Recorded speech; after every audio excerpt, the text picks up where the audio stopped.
दोस्तों, क्या आपने हाल फिलहाल में वो वीडियो देखी है जहां एक अमेरिकन अपने सामने खड़े एक इंडियन को देखकर चिल्ला रहा है कि Why are you in my country? Why are you in my country? Why are you here? Yeah, why are you in America? I don't like you guys here. There's too many of you guys here.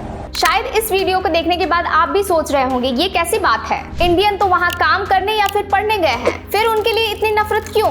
दोस्तों, पिछले कुछ सालों में दुनिया के कई देशों में खासकर अमेरिका, ऑस्ट्रेलिया और इंग्लैंड में भारतीयों के खिलाफ नफरत बढ़ती जा रही है। हर हफ्ते कोई ना कोई न्यूज आ ही जाती है जिसमें कभी किसी भारतीय स्टूडेंट को कॉलेज में ताने दिए गए, कभी किसी इंडियन टैक्सी ड्राइवर पर हमला हुआ, तो कभी किसी मंदिर की दीवार पर लिखा गया go back to your country. ये सब देखकर दिमाग में बस एक ही सवाल आता है, आखिर ऐसा क्या हो गया कि आज फॉरेन कंट्रीज में इंडियन को टारगेट किया जा रहा है? कभी वो जगह जहाँ इंडियन टैलेंट की तारीफ होती थी, वहीं अब आए दिन क्यों हेट क्राइम्स और अटैक्स की खबरें सुनने को मिलती है? दरअसल दोस्तों, हर साल लाखों इंडियंस H1B वीजा लेकर यूएस, यूरोप और दूसरे देशों में जॉब्स, इनकम और बेटर लाइफस्टाइल की तलाश में जाते हैं। वहां पहुंचकर कोई आईटी कंपनी में काम करता है, कोई रिसर्च में नया इनोवेशन लाता है, कोई डॉक्टर बनकर लोगों की जान बचाता है, तो कोई अपना स्टार्टअप शुरू करके रोजगार पैदा करता है। और अगर ईमानदारी से देखा जाए तो हम इंडियंस का परफॉर्मेंस ग्लोबली हमेशा टॉप क्लास रहा है। चाहे गूगल हो, माइक्रोसॉफ्ट हो, IBM हो या अडोबी, हर बड़ी कंपनी में किसी न किसी टॉप पोजीशन पर इंडियन जरूर बैठा है। और बैठे भी क्यों ना। संडे की दोपहर जब अमेरिकन नेटफ्लिक्स देख रहे होते तब कोई इंडियन सॉफ्टवेयर इंजीनियर उनका सिस्टम अपग्रेड कर रहा होता है। किसी हॉस्पिटल में जब डॉक्टर छुट्टी पर जाते हैं तो कोई इंडियन डॉक्टर ओवर टाइम करके पेशेंट की जान बचा रहा होता है। लेकिन यही बात अब धीरे धीरे कुछ लोगों के दिल में चुभने लगी है, क्योंकि हर सोसाइटी में कुछ लोग ऐसे होते हैं जो सोचते हैं अगर कोई बाहर वाला मुझसे बेहतर कर रहा है तो वो मेरी जगह छीन रहा है, और यहीं से नफरत की शुरुआत होती है। दोस्तों, अमेरिका में जो आज का माहौल है वो काफी हद तक इसी सोच से जुड़ा हुआ है। अब लोग वहाँ खुलकर कहने लगे हैं कि Indians are taking our jobs. और सितंबर 2025 में जब अमेरिका ने नए H1B वीजा के लिए $1 लाख की हैवी फी लगाने का डिसीजन लिया तो ये सोच और भी स्ट्रांग हो गई कि अब बाहरी लोगों को यहाँ से रोका जाना चाहिए। वैसे ये फी सिर्फ नए एप्लीकेंट्स पर अप्लाई होती है, मतलब जो लोग अब पहली बार H1B के लिए अप्लाई कर रहे हैं, पुराने वीजा होल्डर्स या जो अपनी वीजा एक्सटेंशन करा रहे हैं, उन पर ये रूल लागू नहीं होता। लेकिन इसके बावजूद इससे ये मैसेज गया है कि फॉरेन वर्कर्स अब उन पर बर्डन बन रहे हैं। और आप ही सोचिए, अगर किसी ऑफिस में 10 में से 7 लोग भारतीय हों और वो बाकी 3 से ज्यादा मेहनत भी कर रहे हो और ज्यादा कमा भी रहे हो, तो वहाँ जेलसी, इनसिक्योरिटी और गुस्सा तीनों का एक साथ पैदा होना नेचुरल है। दोस्तों, आज इंडियन ओरिजिन लोग दुनिया के हर कॉर्नर में सिर्फ मेहनती ही नहीं बल्कि बेहद सक्सेसफुल भी हैं। हार्वर्ड और प्यू रिसर्च के रिपोर्ट्स के मुताबिक अमेरिका में रहने वाले भारतीय की एवरेज इनकम लगभग 147K से 151K के बीच है, जो एक एवरेज अमेरिकन से तकरीबन 2 गुना है। अब जरा सोचिए, जिस देश के लोगों को बचपन से ये सिखाया गया कि वी आर द बेस्ट, वही के लोग जब ये देखते हैं कि कोई इंडियन उनसे ज्यादा पढ़ा लिखा है, ज्यादा कमा रहा है और उसी फील्ड में उनसे आगे निकल रहा है, तो उनके दिल में नफरत पैदा होती है। और ये नफरत बस नजरों में ही नहीं बल्कि वर्ड्स और एक्शन में भी दिखाई देती है। कभी किसी कैफे में कोई इंडियन कस्टमर को सर्विस देने से मना कर देता है, तो कभी किसी कॉलेज में स्टूडेंट को करी स्मेल कहकर चिढ़ाया जाता है। लेकिन कई बार ये नफरत वायलेंस में बदल जाती है, जैसे कि ऑस्ट्रेलिया के एडिलेड में इंडियन स्टूडेंट चरणप्रीत सिंह पर रेसिस्ट अटैक हुआ। चरणप्रीत को रास्ते में कुछ लोगों ने गालियां दी और उन पर फिजिकली अटैक किया, जिससे उनको सीरियस इंजरीज हुई। इसी तरह आयरलैंड के डबलिन में एक इंडियन यूथ पर 3 यंग अटैकर्स ने चाकू से हमला कर दिया क्योंकि वो इंडियन था। दोस्तों, जरा सोचिए, किसी फॉरेन कंट्री में हजारों किलोमीटर दूर एक माँ का बेटा जिसने सपना देखा था कि वो अमेरिका या यूरोप जाकर अपनी जिंदगी बदलेगा, वो एक दिन किसी नफरत भरी गोली या हमले का शिकार हो जाता है। कितनी बड़ी कीमत है इस नफरत की।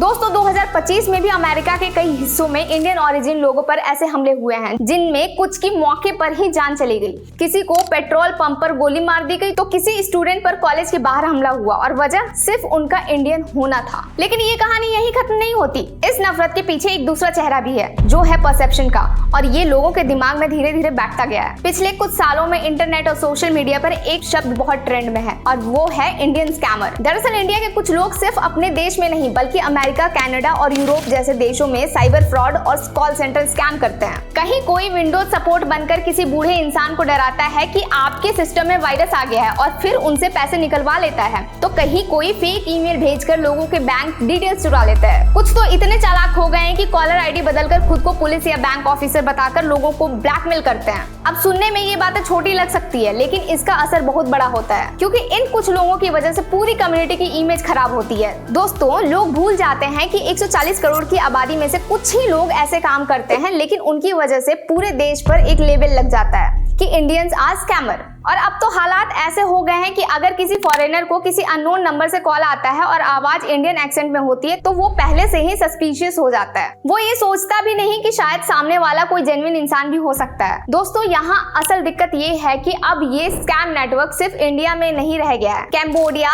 लाओस और म्यांमार जैसे साउथ ईस्ट एशियन देशों में ऐसे बहुत से फेक ऑफिसर्स चल रहे हैं जो इंडियन लड़के लड़कियां को जॉब देने के बहाने बुलाते हैं, लेकिन जब वो वहाँ पहुंचते हैं तो उनके पासपोर्ट्स ले लिए जाते हैं, फोन्स बदल दिए जाते हैं और फिर उन्हें मजबूर किया जाता है कि वो ऑनलाइन ठगी करें। सोचिए, कोई लड़का जिसने सोचा था कि वो किसी कंपनी में काम करेगा, वो अचानक खुद को एक स्कैम सेंटर में फंसा पाता है। वो चाहकर भी ना बाहर निकल सकता और ना किसी से मदद मांग सकता है। ये एक तरह से मॉडर्न स्लेवरी की तरह है और इसका सबसे बड़ा नुकसान अगर किसी का होता है तो वो है देश, क्योंकि बाहर वाले ये नहीं देखते कि ये कुछ लोगों की गलती है या किसी की मजबूरी है। वो बस ये मान लेते कि हर इंडियन ऐसा ही है। यही सोच धीरे धीरे रेसिज्म को बढ़ावा देती है और मजाक में शुरू हुआ ये स्कैमर वाला टैग धीरे धीरे नफरत में बदल जाता है। और जैसा कि मैंने पहले भी बताया, इसका असर अब सिर्फ अमेरिका तक सीमित नहीं है, बल्कि अब ये सोच ऑस्ट्रेलिया से लेकर इंग्लैंड तक फैल चुकी है। वहाँ जहाँ कभी इंडियन स्टूडेंट्स को फ्यूचर लीडर्स कहा जाता था, आज वही लोग उन्हें देखकर कहते हैं there are too many of them. दोस्तों, ये सिर्फ वर्ड्स नहीं है, ये एक माइंडसेट है जो धीरे धीरे पनप रहा है। यानी जो जगहें कभी अपॉर्चुनिटीज की सिंबल मानी जाती थी, वही आज कंपटीशन से डरने लगी है। क्योंकि जब एक इंडियन टैक्सी ड्राइवर दिन रात मेहनत करके टॉप रेटेड बन जाता है या कोई स्टूडेंट क्लास टॉपर निकलता है, तो कुछ लोग इसे इंस्पिरेशन नहीं बल्कि अपने लिए खतरा मानने लगते हैं। उन्हें डर रहता है कि कहीं अब हम पीछे ना रह जाएं, कि हमारी जॉब्स, हमारी पहचान और हमारा फ्यूचर किसी और के हाथ में चला जा रहा है। वैसे इसमें उनकी गलती नहीं है। इंडिया में भी हम लोग अक्सर ऐसा ही सोचते हैं। जब कोई फॉरेनर यहाँ आकर सेटल हो जाता है तो हम लोग भी कहते हैं ये लोग हमारे अपॉर्चुनिटी छीन रहे हैं। यानी जो फीलिंग्स आज वहाँ इंडियंस के खिलाफ है, वो वही है जो कभी हमने भी दूसरों के लिए फील की थी, बस डायरेक्शन बदल गई है। लेकिन इन सब के बीच एक चीज है जो हमें यानी इंडियंस को उनसे थोड़ा अलग बनाती है, वो है हमारा कंपटीशन लेवल। हम वो लोग हैं जो बचपन से ही सुनते आए हैं, किसी भी हालत में हार मत मानो। हमारी जिंदगी एक रेस जैसी है जहाँ लाखों लोग सिर्फ एक सीट के लिए लड़ते हैं। इसलिए हमारी मेहनत, हमारा पेशेंस और हमारी स्किल्स दुनिया के कई देशों से ज्यादा स्ट्रॉन्ग है। और जब ऐसा इंसान किसी फॉरेन देश में पहुंचता है तो वो अपने परफॉर्मेंस से सबको पीछे छोड़ देता है। लेकिन वहाँ के लोग ये नहीं देखते कि हमने इसके लिए कितनी मेहनत की है, कितना स्ट्रगल किया है। वो बस ये देखते कि वो मुझसे आगे निकल गया।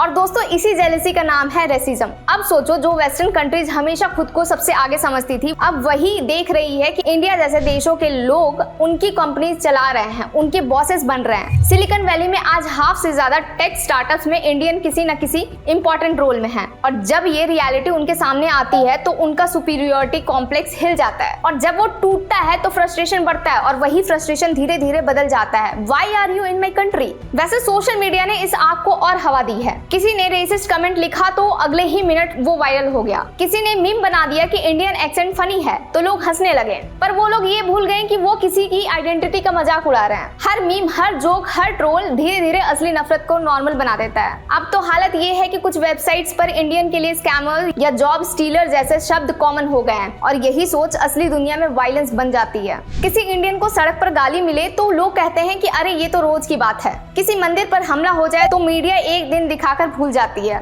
लेकिन जिसके साथ ये होता है उनकी पूरी जिंदगी बदल जाती है। ऐसे में सवाल ये है कि क्या ये रेसिज्म हमेशा रहेगा, क्या इसका कोई सॉल्यूशन नहीं है? तो दोस्तों, इसका सॉल्यूशन है और इसकी शुरुआत हमें खुद से करनी होगी। सबसे पहले हमें अपनी पॉजिटिव स्टोरीज दुनिया को दिखानी होगी। हर वो इंडियन जो विदेश में अच्छा काम कर रहा है उसकी कहानी लोगों तक पहुंचानी होगी। लोगों को बताना होगा कि हम सिर्फ जॉब्स लेने नहीं बल्कि जॉब्स बनाने भी जाते हैं। हमें लोकल कम्युनिटीज के साथ जुड़ना होगा ताकि यूएस वर्सेस देम वाली दीवार टूट सके।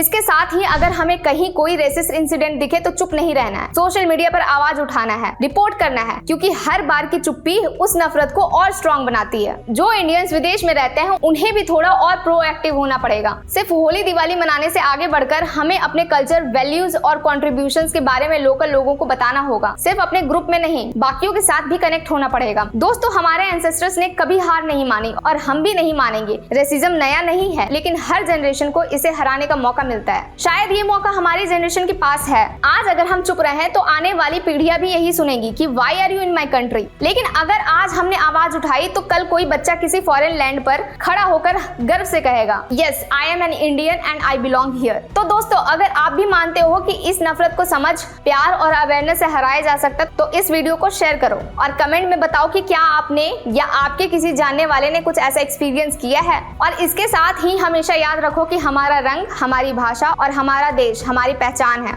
हमारी कमजोरी नहीं। तो दोस्तों, आज के लिए फिलहाल इतना ही। वीडियो पसंद आई हो तो लाइक, शेयर और सब्सक्राइब करना मत भूलें। जय हिंद।